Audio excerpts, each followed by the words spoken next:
Ouverture de notre page culture avec l'écrivain ivoirien Malik Zao qui est avec nous sur le plateau. Bienvenue. Bonsoir. Alors votre dernier ouvrage, donc Dieu a-t-il maudit les Noirs, est sorti donc en mars dernier aux éditions Les Oasis, et sur la couverture donc on peut lire la vérité sur la malédiction de Cham. Alors quelle est-elle? Est-ce que vous pouvez nous en parler? Alors il y a comme ça une légende biblique, je dirais, qui tente à faire croire aux Noirs que Dieu les aurait maudits, qui tente à faire croire aux Noirs que la Bible serait un livre raciste.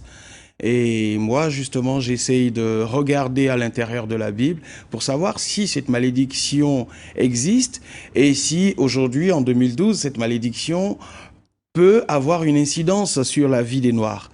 Et puis, en faisant ce travail de recherche, on a de très très belles surprises. Et finalement, est-ce que vous pouvez nous...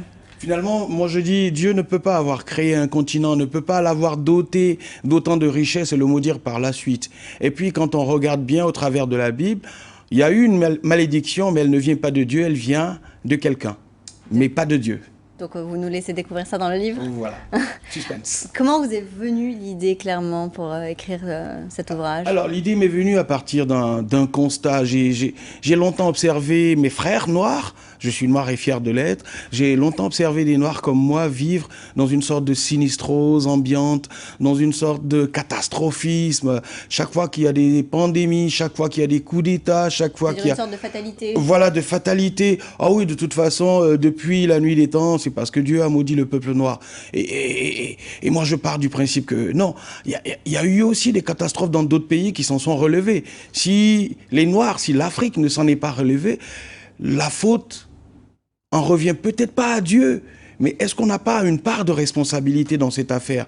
Parce qu'aujourd'hui, pour expliquer pas mal de soucis économiques, parce que bon, le succès se voit aussi en termes de PIB.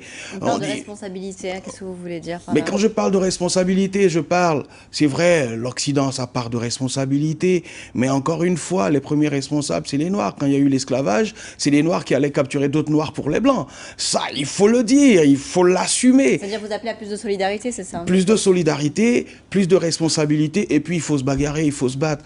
On ne va rien nous donner, il faut qu'on se batte pour obtenir des choses. Alors, moi, je suis heureux, moi, de voir votre chaîne qui se bat avec les moyens qu'elle a pour exister, mais c'est ça. Alors, cette question de la malédiction de Cham demeure assez taboue au sein de l'Église. Pourquoi ? Alors, parce que les gens n'osent pas en parler, parce qu'il est question de race. Aujourd'hui, l'Église, elle est universelle, et on essaye de faire en sorte que, justement, le problème racial, voire raciste, n'existe pas. Mais parler de ça, ce n'est nullement dangereux. Au contraire, les gens ont besoin de savoir. Les gens ont besoin de comprendre que Dieu n'a maudit personne. Les gens ont besoin de le savoir, de le comprendre et de vivre, non plus sous une forme de pseudo-malédiction biblique, mais de vivre libre. Parce que la vérité biblique, elle tend à rendre l'homme libre et non pas esclave. Alors vous êtes né dans une famille musulmane et vous avez œuvré notamment dans des projets un peu sociaux, notamment la construction de mosquées. Comment s'est déroulée en fait votre conversion au christianisme? Écoutez, à un moment de ma vie, j'étais en recherche humaine, recherche spirituelle. J'avais besoin de comprendre mon existence, j'avais besoin de comprendre comment se passerait mon éternité.